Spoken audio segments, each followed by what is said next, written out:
निधि अपनी माँ और अपनी छोटी बहन के साथ रहती थी। घर की बड़ी बहन होने के नाते सारी जिम्मेदारी उसी के ऊपर थी। ऐसे ही एक रोज वो खाना बना रही थी, तभी उसकी छोटी बहन प्रिया उसे कहती है, क्या दीदी फिर से वही रोज वाला खाना, अब इन सब से मुझे नहीं खाना ये सब, मेरा तो पिज्जा खाने का मन है, कभी ऐसा कुछ बनाओ ना।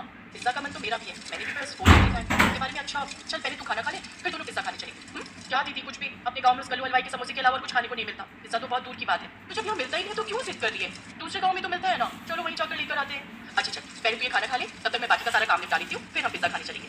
अब वो दोनों पिज्जा खाने चली जाती है। वाह, सारा खाना एक तरफ और ये पिज्जा एक तरफ। अब समझ आया लोगों को ये क्यों इतना पसंद है, क्या अच्छा है इसमें, बस कुछ सब्जियां तो भरी हुई हैं और यही सब्जियां मैं तुम्हें खाने को दूं तो तुम वो बना लेती हो, और यहाँ बड़ी मजे से खा रही हो। इसमें सिर्फ सब्जी नहीं है, चीज भी है, तभी तो इतना अच्छा लग रहा है। आप तो वही बात बोल रही हो कि सब्जी कच्ची खाओ या बनी हुई, जानी तो पेट में ही है। अरे ऐसा पिज्जा तो मैं घर पर भी बना लूं। अरे इसमें हंसने वाली कौन सी बात है, घर में सब सब्जियां तो रहती है ना। अब बस मुझे अवन चाहिए, फिर देख मैं कैसे तुझे पिज्जा बनाकर खिलाती हूँ। प्रिया और निधि दोनों घर आ जाती हैं। कुछ दिन बाद वो अपनी माँ से कहकर अवन लेकर आती है और अब यूट्यूब पर देखकर निधि पिज्जा बनाने लगती है। अब धीरे धीरे निधि को भी पिज्जा की आदत लग जाती है। ऐसे ही समय बीता, अब निधि के लिए घर से रिश्ता आता है, बेटी पिज्जा के अलावा और क्या क्या बना लेती हो।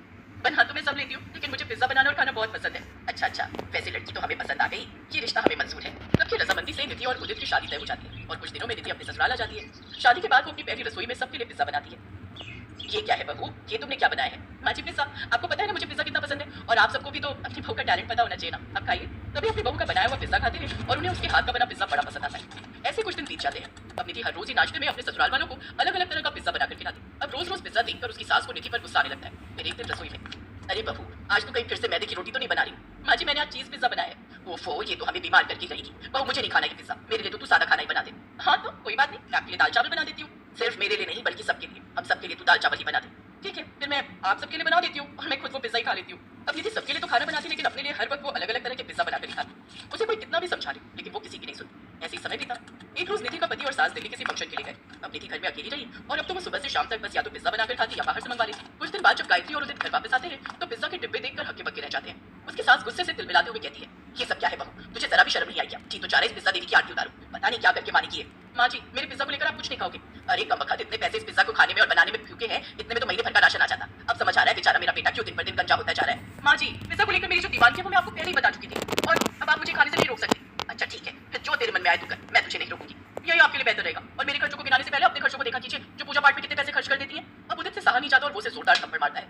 माँ तुम्हारी भलाई के लिए ही कह रही है निधि, इतना ज्यादा पिज्जा खाओगे तो हालत खराब हो जाएगी। और तुम्हारी हिम्मत भी कैसे हुई माँ से ऐसे बात करने की, मैं शर्म नहीं आती माँ से ऐसे बात करती हूँ। ओफो, तुम दोनों क्या प्रॉब्लम क्या है, मैं रोटी खाऊं या पिज्जा, तुम लोगों को क्या फर्क पड़ता है। हमारी हरकतों से लगता है पिज्जा खा खा करना हमारे दिमाग ने काम करना बंद कर दिया है, हमारी मोटी बुद्धि हो गई है। कल को तुम्हें तकलीफ होगी तो परेशान तो हम सभी होंगे ना। तुम्हें मेरी चिंता करने की कोई जरूरत नहीं है, मैं अपना ध्यान खुद रख लूंगी।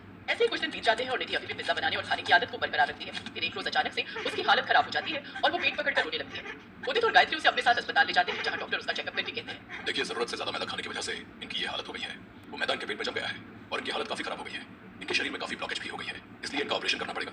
लेकिन फिर भी हम कह नहीं सकते कि ये बच पाएंगे भी या नहीं। आप लोग चाहो तो ऑपरेशन से पहले उनसे मिल सकते हो। सास और उदित उससे मिलने अंदर जाते हैं, जहाँ वो दर्द से करा रही होती है। मेरे पेट में बहुत दर्द हो रहा है बाजी, मुझे माफ कर देना जो मैंने आपकी बात नहीं मानी। मुझे लगता है मैं और नहीं जी पाऊंगी। तुम पागल हो गई हो क्या, मैं कुछ नहीं होगा, तुम ठीक हो जाओगी। निधि की आंखें भर आती हैं। कुछ देर बाद डॉक्टर की टीम उसको ऑपरेशन करती है, जिससे उसकी जान बच जाती है और वो पूरी तरह से ठीक हो जाती है। उस दिन के बाद उसने हमेशा के लिए पिज्जा बनाना और खाना छोड़ दिया, और कभी मन करता भी खाने का तो वो कभी कभार साल में एक दो बार ही खाती है। इसीलिए कहते हैं किसी भी चीज की अति भी नुकसानदायक होती है। नागपुर में रतन नाम का एक आदमी